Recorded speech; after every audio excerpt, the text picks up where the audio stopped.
Lundi 17 mars 2025, l'amour et la justice, les deux plus grands commandements. Chaque jour nous apporte de nouvelles opportunités et de nouveaux défis. Mais quel que soit ce que cette journée sera ou ce qu'elle a été, nous pouvons vous assurer que Dieu est présent et qu'il veille sur nous. C'est pour cela que nous vous accueillons avec la joie que Dieu met dans nos cœurs, dans l'aventure, dans la parole, pour partager avec vous cette nouvelle séquence. Notre communauté s'agrandit et c'est grâce à vous. Soyez vous aussi actifs avec nous pour répandre le message et vous pouvez le faire en likant. Vous pouvez aussi partager le lien avec vos contacts et nous vous invitons à vous abonner si ce n'est pas encore fait pour recevoir les notifications chaque jour. Et pour un confort d'écoute en continu, nous vous proposons la playlist de chaque semaine. Le texte à mémoriser que nous vous invitons à dire avec nous se trouve dans 1 Jean chapitre 4, le verset 20. Si quelqu'un dit « J'aime Dieu » et qu'il haïsse son frère, c'est un menteur. Car celui qui n'aime pas son frère qu'il voit, comment peut-il aimer Dieu qu'il ne voit pas? Nous vous invitons à le redire avec nous. 1 Jean chapitre 4, le verset 20. Si quelqu'un dit « J'aime Dieu » et qu'il haïsse son frère, c'est un menteur. Car celui qui n'aime pas son frère qu'il voit, comment peut-il aimer Dieu qu'il ne voit pas? Peut-on dire qu'on aime Dieu tout en détestant ceux qui sont autour de nous? Les réflexions de cette semaine nous aideront à répondre à ces questions et aujourd'hui nous le ferons avec la séquence « Les deux plus grands péchés ». Selon Jésus lui-même, les deux plus grands commandements sont l'amour de Dieu et l'amour les uns pour les autres. La pratique de ces commandements implique des sacrifices qui montrent concrètement l'amour envers les autres, ce qui est, en termes pratiques, le fait de marcher dans les pas de Jésus. Maintenant, si les deux plus grands commandements sont l'amour de Dieu et l'amour des autres, quels sont les deux plus grands péchés? Nous vous invitons à lire Psaume 136, versets 13 à 19, et nous répondrons à la question suivante. Que révèle ce passage sur un péché commun souligné dans les Écritures? Nous lisons le Psaume 135, les versets 13 à 19. Éternel, ton nom subsiste à toujours. Éternel, ta mémoire dure de génération en génération, car l'Éternel jugera son peuple, et il aura pitié de ses serviteurs. Les idoles des nations sont de l'argent et de l'or. Elles sont l'ouvrage de la main des hommes. Elles ont une bouche et ne parlent point. Elles ont des yeux et ne voient point. Elles ont des oreilles et n'entendent point. Elles n'ont point de souffle dans leur bouche. Ils leur ressemblent, ceux qui les fabriquent, tous ceux qui se confient en elles. Maison d'Israël, bénissez l'Éternel. Maison d'Aaron, bénissez l'Éternel. Après avoir lu le psaume 135, versets 13 à 9, nous répondons à la question que révèle ce passage sur un péché commun souligné dans les Écritures. L'Ancien Testament souligne continuellement l'importance de l'amour pour Dieu avant tout.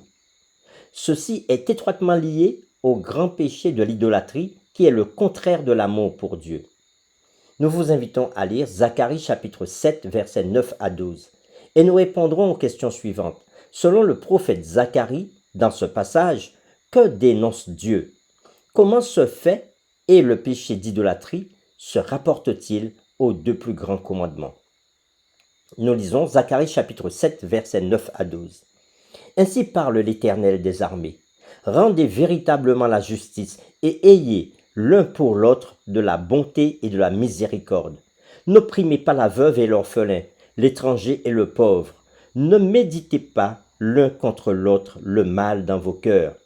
Mais s'ils refusèrent d'être attentifs, ils eurent l'épaule rebelle et ils endurcirent leurs oreilles pour ne pas entendre.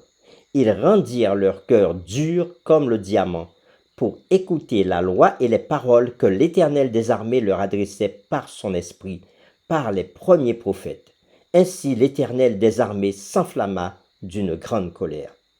Après avoir lu Zacharie chapitre 7 versets 9 à 12, nous répondons aux questions. Selon le prophète Zacharie, dans ce passage, que dénonce Dieu?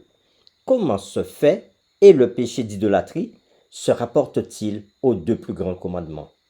Ce n'est pas seulement à l'idolâtrie que Dieu répond par la colère de l'amour, mais au mauvais traitement infligé à son peuple, que ce soit individuellement ou collectivement. Dieu s'irrite contre l'injustice parce qu'il est amour. Les deux plus grands péchés soulignés tout au long de l'Ancien Testament sont des manquements par rapport aux deux grands commandements, aimer Dieu et s'aimer les uns les autres. Les deux plus grands péchés sont les manquements à l'amour. En bref, vous ne pouvez pas garder les commandements si vous n'aimez pas Dieu et si vous n'aimez pas les autres. En effet, 1 Jean chapitre 4, versets 20 et 21 déclare « Si quelqu'un dit « j'aime Dieu » et qu'il haïsse son frère, c'est un menteur, car celui qui n'aime pas son frère qu'il voit, comment peut-il aimer Dieu qu'il ne voit pas ?» Et nous avons de lui ce commandement, que celui qui aime Dieu aime aussi son frère.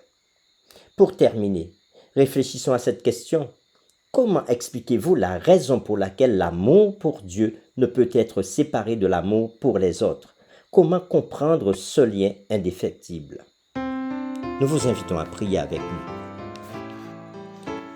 Bon et tendre Père Céleste, nous sommes heureux de pouvoir te parler parce que nous pouvons comprendre à travers l'étude de ce jour combien il est important de t'aimer et d'aimer aussi notre prochain. Et tu nous as révélé aussi que les deux plus grands péchés, c'est l'idolâtrie et le manque d'amour les uns pour les autres. Alors nous te prions aujourd'hui afin que tu nous épargnes de ces péchés, que tu nous épargnes de l'idolâtrie, que nous puissions mettre tout notre cœur à t'adorer et surtout que nous puissions aimer ceux qui vivent autour de nous. Mets cet amour dans notre cœur, c'est au nom de Jésus que nous te le demandons. Amen.